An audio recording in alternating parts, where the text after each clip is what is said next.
I'm here to tell you and this lovely jury about how this amazing war chief who has done absolutely nothing wrong should be let go for any and all minor crimes. I wouldn't even label them as crimes because you see, we were at war. Things happen in war. People die. It's completely normal. Those camps? No, don't worry about that. They could have left whenever they wanted to. But no, they stayed. And why? Because they loved the Horde. Just like me. I just want to say that the bombing of Theramore was definitely needed. I mean, the Alliance was right on our back door. And all that sweet, delicious wood and resources in Ashenvale. It was needed. I mean, it was negotiated. Now, this man, he's a little special, but I will be able to prove, without a doubt, that he's an amazing war chief and completely sane. I mean, look at him. But if you start to think, but what about all these horrible crimes that he did, especially to Pandaria, taking all those resources and completely releasing a minor old god onto the planet again? Let me just say this. Let's just think about it. Just give it a moment. Your Honor, ladies and gentlemen of the jury, my name is Dryan Morningglade, and I represent the plaintiff, which is the entirety of Azeroth. This case is about making sure Garrosh Hellscream gets what is owed. We will present the evidence that clearly shows that he destroyed Orgrimmar, ruined the reputation of the Horde, made a mockery of Thrall's ideal Horde, and he's not sorry about it. Look at him. He is not sorry for what he did, and has said that he will do it again. For example, you will hear that Jaina Proudmoore was a victim of Garrosh's tyranny, dropping a mana bomb on Theramore, slitting Vol'jin's throat, no mercy, putting the trolls into camps where they had no idea if they were ever going to get out, killing Crane Bloodhoof in cold blood, and, the worst crime of all, destroying the beautiful land of Pandaria for personal gain. Now, after you have heard all the evidence, I am confident that you will agree that Garrosh Hellscream is entitled to a verdict, and I hope that that verdict is guilty. Thank you. Welcome back to Warcraft Rewrite. Today we have a very special episode because Eagle-Eye has been telling me that we've been leaning too heavy into Alliance territory. Yeah, you have been. I'm here to set it straight, because the Horde is the best faction. Hard disagree. But I agree that we've been too leading Alliance, so we decided to do a Horde episode today. And what better episode to start off the Horde than the one, the only, Eagle-Eye? Garrosh Hellscream. The man, the myth, the legend. And Garrosh Hellscream has been doing some amazing things. He's gone now. Yeah, sadly he died. He died. And but today's episode is focused on mostly what he did, his crimes against the Alliance and the Horde. What crimes? Well, we got I can't say that on YouTube. I can't say half of what he's done on YouTube, so I'm going to have Diosa put that on the screen.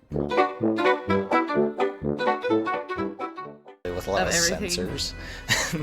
Yeah, so I can't say half the things he's done, but just know it's a lot. There will probably be a lot of stuff we're going to say in this video that will get censored for obvious reasons. Diosa. Now, to be genuinely honest, I think that Garrosh did nothing wrong. He did bad things, but I don't think he did anything horrible until Pandaria. But we'll get up to that point. Well, first of all, we probably should answer the question, who is Garrosh Hellscream? Even though I know a lot of people who are listening to this probably know, but for the viewers who may not, because he has been dead since Pandaria, or warlords of Draenor. So do you want to go into a little explanation of who he is? Why, yes. Where better to start than back in time? Back when the orcs originally drank the demon blood, it all started with Gul'dan talking to Garrosh's father, Garrosh Hellscream, orc chieftain of the Warsaw clan, to drink the demon blood to show his great strength, making the other orcs think, you know what, that green go-go juice sounds good to me. And they all started drinking it, but little did they know it came with a little bit of curse. It kind of made them go a little bit insane and didn't really have full control of their body. Thus, remember, guys, if a demon offers you his blood, say no and find the nearest adult. Find the nearest adult. The DARE program in Draenor would have been amazing. Then that was the beginning of the Horde. Went into Azeroth, did all their kooky, crazy stuff, but little baby Garrosh was left behind because he had the chicken pox. So he's... Ooh, if you hear any noises, I'm sorry, there's a storm outside. Thrall and Garrosh Hellscream get locked up in the internment camps, and then they break out, free the Horde, go up against the Pit Lord, and then kills the Pit Lord and frees the orcs from their demon blood rampaging curse. But they all keep their green skin.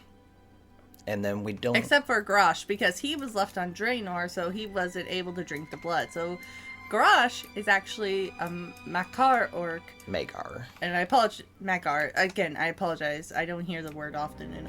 But he does not have green skin. So he was, for a while, the only brown orc that I could think of. Yes, he was left behind because of his chicken pox. So we officially get to meet him in the expansion Burning Crusade. And then he comes back with Thrall to see Orgrimmar. And Thrall gives him the job of joining his council to help unite the members of the Horde together, because Thrall needed someone to really connect with the orcs. And who better to really connect with the orcs than someone who never really left Draenor, aka Outlands. And when it came to going to war in Northrend, he made Garrosh his war general throughout Northrend. A decision that was definitely right and never caused any problems whatsoever. See, when Thrall originally brought Garrosh to Orgrimmar, he hated it. He was so confused why such a proud and noble people living in the desert when there's a perfectly good forest just 2 feet away. And Thrall told him it was to repent for their sins for what they've done throughout history. And Garrosh felt that they've already paid for their sins, for what they've had to go through with the internment camps, even though he wasn't there for that. And he wanted the destruction of the Alliance kind of right off the bat, but not to the extent that he officially gets to, because in his mind, it's still fighting. It still has to be honorable at this point in time. And Garrosh will never fight an innocent person. It has to be on the battlefield, and it has to be honorable. Still the orc blood running through him. So when they got up to Northrend, he told his faction to basically not attack any alliance unless if they're ready to attack you back. And Garrosh Hellscream, he was pretty important to the Horde during the events of Northrend. Isn't that correct? He was pretty high up there. I can't remember his title, but like High Lord. Thrall saw what he did and thought, what a good job he did uniting the orcs. So he gave him that title to kind of watch over the events of Northrend, along with Saurfang. Mm-hmm. And that's when Senior, I should say, Senior. Yeah, that's when he also gets a lesson from Saurfang, stating, "Have honor within battle. Otherwise, what's the point?" And he's always kept that to heart. Never killed He has. But the major problem with Garrosh in World of Warcraft is during the events of, like, I would say the very beginnings of what before he became war chief in Cataclysm. The writers had a problem. There were several different writers who weren't talking to each other during these events. So that's why Garrosh took so many 180s during the expansion, was the writers just weren't talking to each other. Yeah, because during Cataclysm, especially if you're playing on the Horde side, you'll see Garrosh doing good things and also bad things at the same time. So some stuff looks like he's actually a good guy, and then there's other times where you're like, he seems kind of crazy right now. This seems kind of weird. But I would say that he officially started going truly villain mode in Pandaria. And that's when he became actually the villain of the expansion itself. Right, but I wish I could find the quote. But there is a quote out there from one of the writers. He has now since left. He said that the beginnings of Cataclysm, when an orc dropped a mana bomb on some unsuspecting druids, Garrosh came out of a portal and was furious that they had dared drop the bomb On innocence. On innocence, saying it wasn't honorable, and then threw the orc off the cliff. Mm-hmm. Now, makes sense. He's an honorable orc. He likes honor. He understands. Unfortunately, then Garrosh would go and do the exact same thing to Theramore, I don't see anything wrong with that.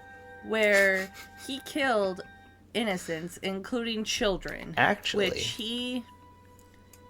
They were innocent, Angelai. Actually, if you listen to the lore, a letter was passed on to Jaina telling them to completely evacuate the city. So she got all the innocents out, but then brought in more militia because they noticed a giant horde invasion coming for Theramore. And then he used the bomb. Okay. He still did it. That is true. He did kill a lot of people dishonorably because it wasn't in battle. It was with a giant bomb. It was horrible. But it wasn't no honorable, which killed. Which there was actually a child killed, yes. What? Most notably, a gnome child. I think her name was Kimmy. Oh dang! I didn't know that. Yeah, she was there in Theramore when the mana bomb dropped. Jaina, after the events of it, went to go see the damage done and noticed her body and went to go grab it, and it dissolved into dust. And Jaina sat there and realized somebody was screaming, and she realized it was her own voice.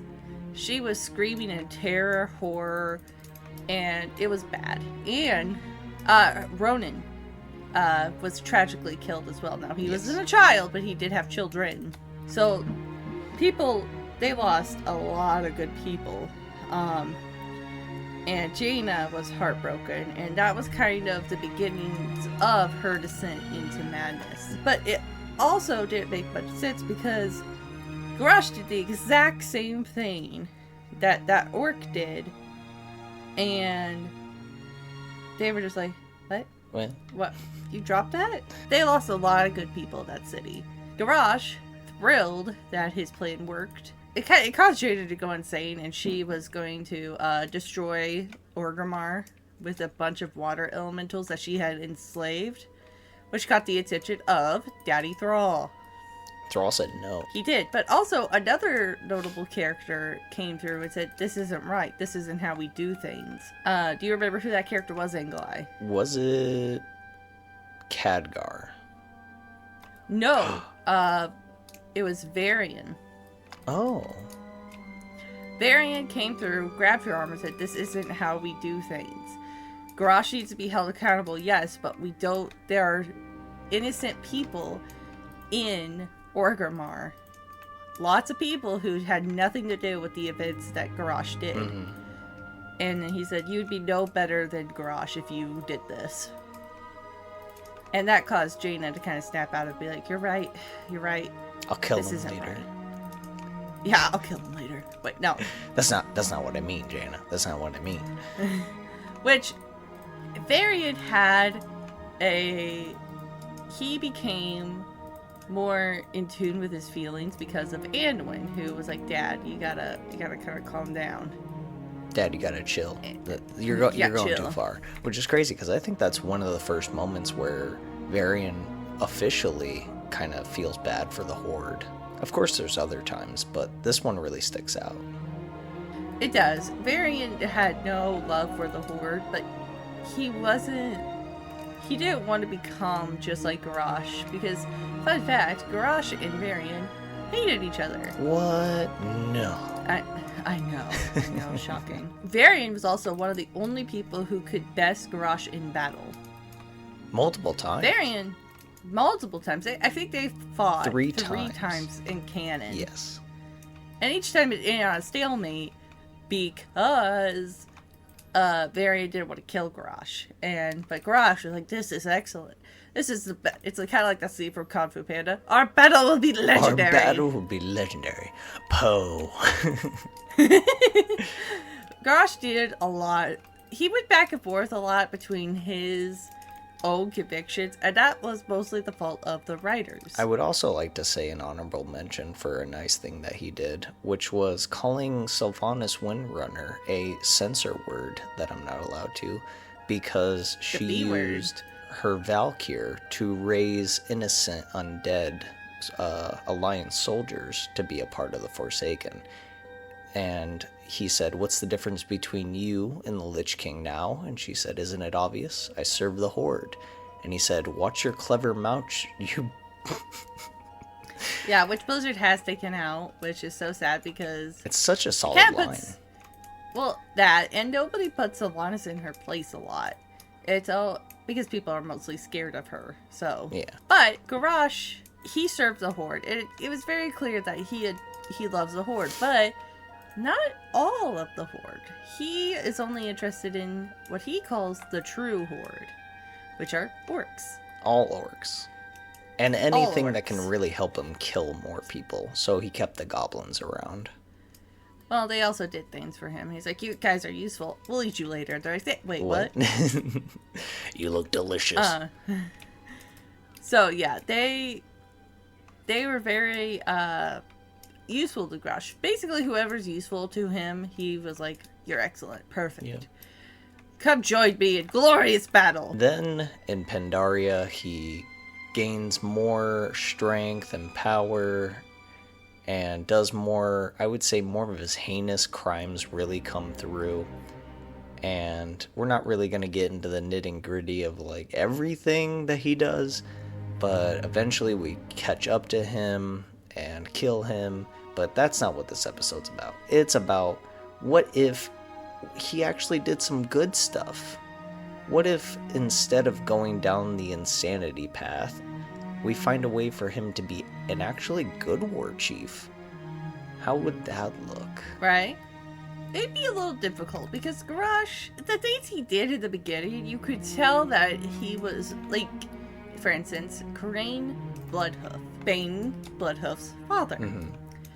Crane warned Thrall against the idea of Garrosh becoming war chief, because he said he is too immature and hot-headed and stubborn. And Thrall heard his old friend say this, looked at Garrosh, who was probably banging his head against the wall, screaming incoherently, and said, nah, he's good. I can say it's good in him. Which, to be honest with you, Thrall did want Garrosh to prove himself, because he had been through so much, mocked and belittled because of who his father was, only for his dad to become a hero. Mm-hmm. So a lot of the Horde probably was like, let's give him a chance. Come on, look at him. Again, as he's probably banging his head against the wall, screaming incoherently. He is. So, at a young age, he was belittled because of what his father did. But then when Thrall came over and said, your dad actually did a great thing, he finally felt like he had to grow into his father's footsteps. And on this path to redemption, instead of being more blood hungry, I think he starts to accept, in this alternate reality now, that maybe living in the desert of Orgrimmar is good for the people and understanding where they've came from. And when leading up against the fight in Northrend, he's still the general, he's still there fighting, but instead of going after the Alliance like he wanted to originally, he wanted to go attack Stormwind, then go up to Northrend and destroy the Lich King. But in this alternate reality, he realizes that there's more power in numbers and unity, and wants to kind of go with the Alliance to help take down the Lich King, and then maybe fight them later. You should fight them later. Yeah. The problem with Garrosh too is that it's a careful balance, because they did him so well in Pandaria because they accepted him as what he was always meant to be, which was a villain. Mm-hmm. And no more back and forth like him and Han, like, maybe he'll have redemption. They just fully embraced it, which was the side which I think they should have done in Cataclysm. But, in the beginning, they were like, well, frick, Deathwing is the main villain of this one. Yeah. So that's why he had so much back and forth, was, well, we want to set him up as a villain, but we don't know how. Mm-hmm. In this alternate reality, he's not charismatic. He's not going to be War Chief of the Year. He's not going to have his picture on the wall. No. He can rule with an iron fist, but also be sympathetic. Now, we have to be careful because we don't want him to turn into Varian. We don't want him to go too crazy, but he's still an orc, so he has to have a little bit of crazy. Exactly. So we don't want him to become a Varian of the Horde. We want him to be his own character. So he can still do things, but maybe a couple of them we can justify. Mm-hmm. One of them I think we can justify is the meeting between the Tauren and the Night Elves, which was stated in, I think, a book, or maybe a little bit of a side quest. But some Tauren and Night Elves got together to agree to a peace treaty throughout Ashenvale, and some Twilight cultists came up and killed them all except for one Tauren, and the Tauren got away, told Karen Bloodhoof that the Horde attacked because the Twilight cultists disguised themselves as Horde, and Karen went to the War Chief, now aka Garrosh, and said, "Why did you kill all those people? You're causing a problem." And Garrosh said, I didn't do anything. What do you mean? I didn't do that. And then that's when they got in their Makara.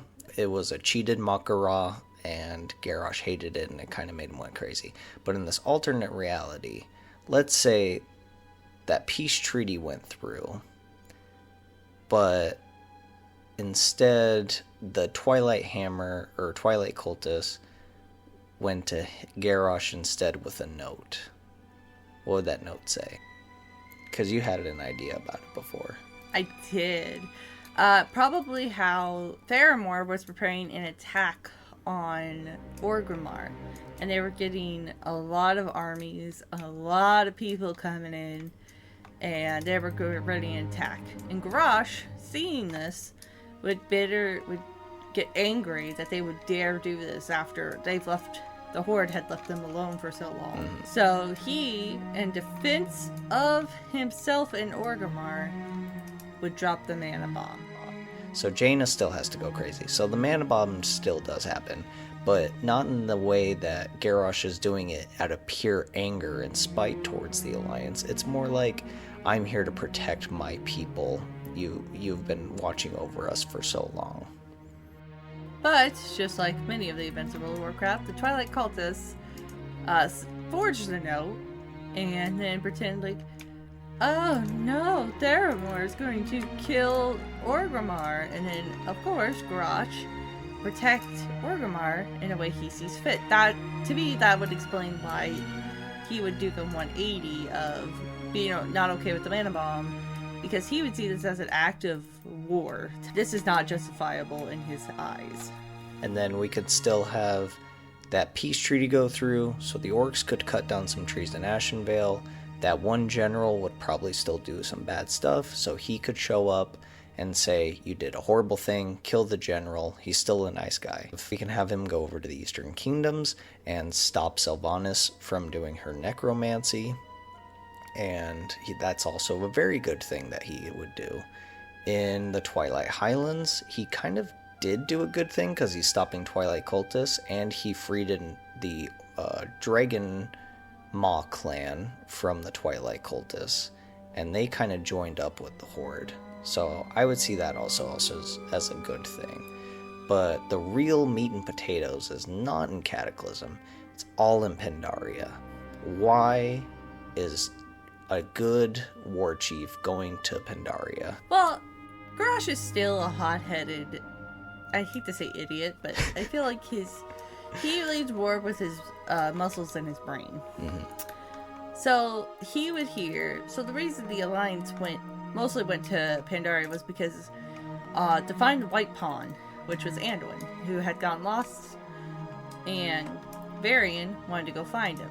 So Garrosh, hearing that the Alliance and probably a ship had gotten stuck, would want the Horde. He's like, get boots on the ground there, just like he does in canon, but instead of paint the island red, he'd be like, let's go see what's out there. Because according to Thrall himself, Durotar isn't the best place for natural resources. And because of the stunt pulled at Theramore, I don't see the Night Elves willing to work on their peace treaty much anymore. No, probably not as much. So he is like, let's go get some resources for our people. New traders. Let's get trading. And then I have to say it, no matter what, in Pandaria, I feel like he would still get infected by the Shah, which is basically an offset of the old gods. So we are still going to make him go a little bit insane, but it's just because it's Garrosh. He has so much anger and rage in his body. Of course, the old gods would whisper to him through the Shah. And oh yeah, the Shah probably saw him. Or like, this is a buffet. look how easy it is to manipulate this guy. Holy frick!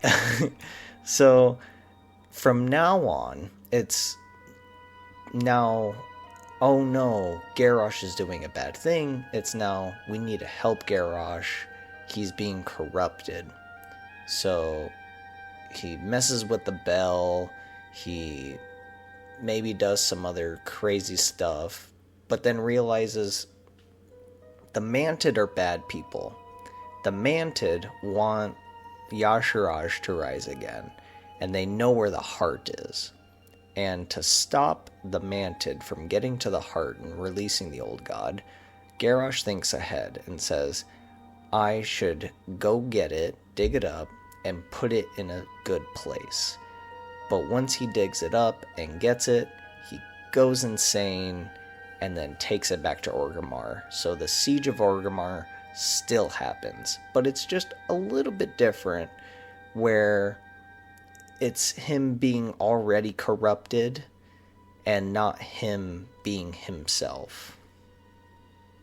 It's going to be very interesting because the events of Warlords of Draenor, which we have an idea of how to fix it. It's hard with Warlords because a lot of the problem, yes, was the story, but it also was the garrison system and how they handled the garrisons. But we have an idea of how to fix Warlords a little bit. Time travel is always a touchy subject because you either love it or hate it. You should never do time travel. Never do time travel unless you have a solid story behind you. And I feel like the writers for Warlords didn't have... They're just like, hey, Garrosh is here. Yay! And then they cheered, everybody clapped, and then they're like, wait a minute, what do we do with him? Well, let's kill him off in the beginning. Why would we do that? Yeah, that was a major problem. I didn't play Warlords of Draenor. I had no interest. I played Warlords, and I liked it. Controversial. Controversial. That's for a later date. What else do you think Garrosh could do as a good person, where it's in his heart, but not as much in his brain? Well, I think after the events of when he killed Crane Bloodhoof, after he cheated, unknowingly cheated, I should say, he does offer to help Bane with what happened. The other tribe of Torn, after they tried to take over Thunderbluff, but I think Bane was like, nah, we got it. And they did. So, of course, he would do the same thing to offer and help. But I could see him hosting a memorial for him, like, and say, you know, he was arrogant and he didn't believe in me, but he was still a good man. Bull, cow, name. Torn. Yeah. And you're like, gosh, stop. And he's like, I'm sorry. I get nervous. I'm sorry. I'll be quiet now. But I'm not good with funerals. no, he would not be good at funerals. Gosh. But no. It's like Oh, me at a gosh, funeral. I'm bad at funerals. Of course, if you're good at funerals, what does that mean? I'm alright at funerals. Everybody wants me around. It's like, what? I'm great at funerals. You should have one.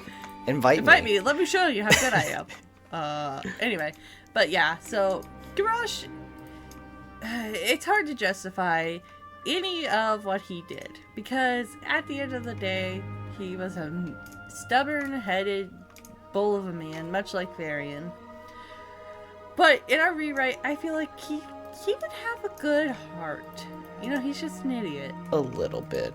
I feel like he would also... Okay, so he originally stole the bell to power up his orcs with the Shaw energy to make them stronger. And then Anduin came along and wanted to cleanse the bell, but the bell broke. Shattering Anduin's bones. Good times. I laughed so hard when that happened, by the way. Okay, but seriously. So whoa, that's my king you're talking about, I don't young care. Man. So in this alternate version, where he's the good guy, does he try to find the mallet as well with Anduin? Or does he try to hide the bell in Orgrimmar? Because that's where the bell originally went. When he had the bell, when he stole it, it was in Orgrimmar, and then he went back to Pandaria and ran tests with it. Right, but he probably wouldn't be corrupted at this point, so... No, he's not corrupted by the Shaw yet. I don't think he would have too much interest in a bell. You think he would stay away from it? I don't think he would have much to do with it. He'd be like, it's a bell. Eh. And I'd be like, no, my war chief, this bell has much more It's a bell. It's a bell. What can it do? You know what? Because you're arguing to me about this bell, I'm going to break it. And then it breaks the bell. Yeah, and Anduin's bones don't get crushed by this bell. And Anduin, can I just say, I really want to do, maybe not a whole episode, but a rewrite about the bell crushing Anduin. Because at the end of the day, nothing happens! He's fine! All his bones were broken horribly. And it took forever for him to heal, even with the world's best healers at his disposal. And dude walks around fine. I mean, Rathian was there to kiss him on the forehead. Dragon kisses don't constitute healing. From Rathian it does. No. That guy? No. Listen, I think we all know. Anyway. I also recognize that Anduin Anguy, I can feel your eyes rolling in the back of your head. Stick with it. Mm-hmm. Anduin can sense when somebody is lying because he can feel it in his bones. It's dumb and I hate it, and he only does it sometimes. I can feel you lying in my shattered bones. No, because it causes him so much pain when somebody is unholy that he can't deal with it. And it's only mentioned a couple of times, and it's a dumb power. Because of the bell, he can sense when people are lying? Yeah, because the bell was so pure. Okay, I figured out how we can still have him get crushed by the bell. He tries to use the mallet. Get crushed by the bell. He tries to use the mallet, and it doesn't work, and the bell falls on him and crushes him. You just want him to be crushed. Yes, I do. Plus, he gets to keep his superpower. With a burning passion. Listen. Justin Bieber needs to stay alive in the world of Azeroth. He is the main character, after all. That is true, and he needs to be crushed by the bell. I feel like if I found like a worker, like he doesn't have to be crushed by the bell, you would be sitting there. He still needs to get crushed. For all the Horde players that are listening to this, you're welcome. I let him get crushed by the bell. I don't think the only reason that you have anything to do with Anduin is because I'm around. I will not confirm nor deny. Anduin is my favorite character. It's disgusting. If you guys can't tell. Anyway. There's a reason, but I'm not going to go into it unless people ask, and I doubt they will. We can talk about that later. Okay, so he does all this bad stuff. Okay, so we're going into Siege of Orgrimmar. We get to the end boss, which is him, but he's corrupted by the Void. We stop him. We don't actually kill him. We just kill the Void part of him. And he goes to trial still. Because he still did, war crimes a little bit. But, he still has to go to court. Because we still have to somehow get to the next expansion, Warlords of Draenor. So he's at court. Dragon says, hey, I can take you to another timeline. But why does he do it? He did it originally so that he can get a force to come back to Azeroth and retake it all over with the Iron Horde. But this time he's a good guy. Does he... I think he would do it because he misses his papa. Daddy? Is he daddy? Daddy? No, but I think he just would probably miss his dad.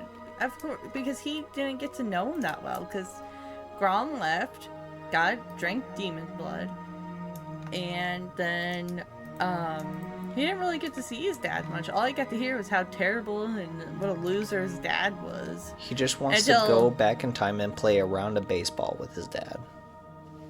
Isn't that what all people with daddy issues want? Maybe. You do not have daddy I know. Anyway.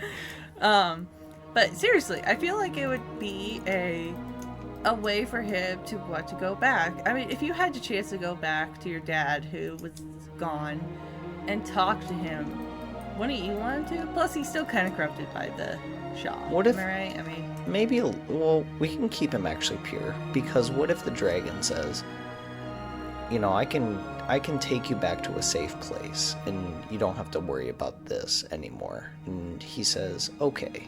And he goes back in time, sees his dad, everything is fine.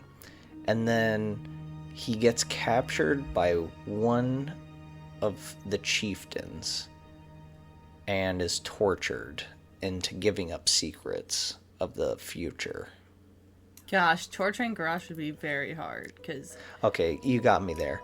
Dude is stubborn. He is... Yeah, okay, never mind. Torture doesn't work on Garrosh. We already know this.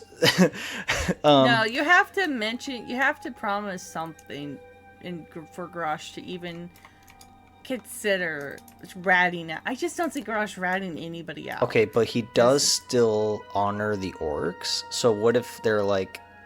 So he could also help them not drink the demon blood. That's like the whole... Okay, we can go back to the original reason. So he goes back in time, stops the people from drinking the demon blood so his father doesn't get his name stained so he can play a game of baseball with his dad.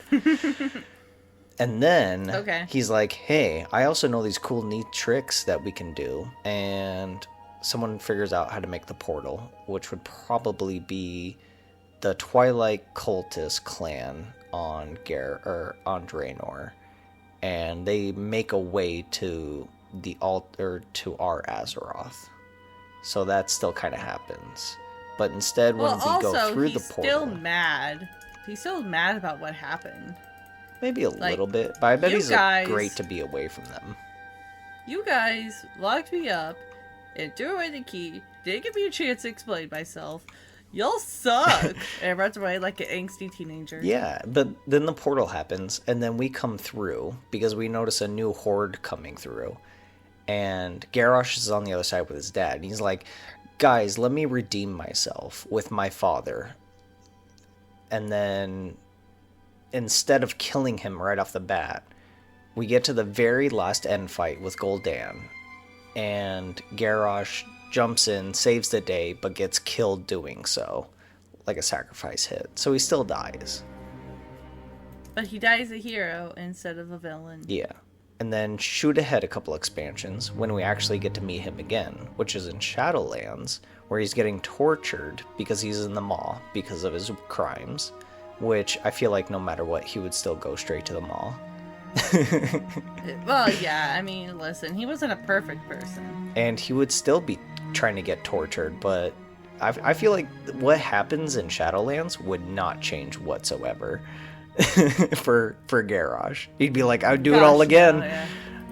He's like, I'm not sorry at all. And they're like, okay. And then he breaks out. And gosh, guys, don't worry. We have a re-air Shadowlands coming. And it's going to be what Anglai and I want to see. Yes. Not what Blizzard did, because what Blizzard did was bad. But I just don't see. I kind of liked what Garrosh did in Shadowlands. He wasn't sorry. He wasn't. He would do it all again. He would do it all again, and that marks the sign of a great villain. I would do it all again, and I ain't sorry. Wait, but this time he's nice. Yeah, but he'd probably still be like, I wouldn't change my past for the world. I know my sins, and I accept it. Exactly. He accepts what he did, and then he jumps out, kills the guy we spent so long killing, because that was kind of a hard boss fight, because nobody would listen to me. Anyway, and then we watch him die for the final time. Wasn't that boss Ner'zhul? No, Ner'zhul is in that fight, but it's not. It's a jailer dude. Oh, okay. So I think that's it. I think that's it. All the nice things that Garrosh would do. We would still lead to Pandaria. We would still find a way to go to Draenor and figure out how to make it so that he's not evil and weird, but he's still weird. And he actually sacrifices himself in the end to take down Gul'dan, even though Gul'dan lives and then runs away to Azeroth. But he thinks he did it. And we see him again in Shadowlands, where he regrets nothing. That's right, Anglai. Now, Anglai, you know what time it is? I don't know. What time is it? It's time to say goodbye to all our rewriters out here. And thank you guys so much for listening, liking, subscribing. And don't forget to hit that bell to be notified when Anglai and I here post again. Heck yeah. We do have the Discord up and running. And let's shoot for that 500 subscriber mark. Where Anglai will eat a tarantula and I won't speak to him for a week because I'm deathly scared of spiders. But thank you guys so much, and remember to take a peek at our other episodes if you're bored, and we will talk to you guys next week. Thank you all so much. Bye. By the light, I hope paying off the jury works, otherwise we're for the bombing of Theramore, and the siege on Orgrimmar, and other innumerous crimes against Azeroth, I, the Honorable Judge Yosa, reading the judgment from our not-so-honorable jury, find the defendant Garrosh Hellscream not guilty. I knew I wasn't guilty. Just wait until I get out of these shackles, you puny little... friends. Can I go home now?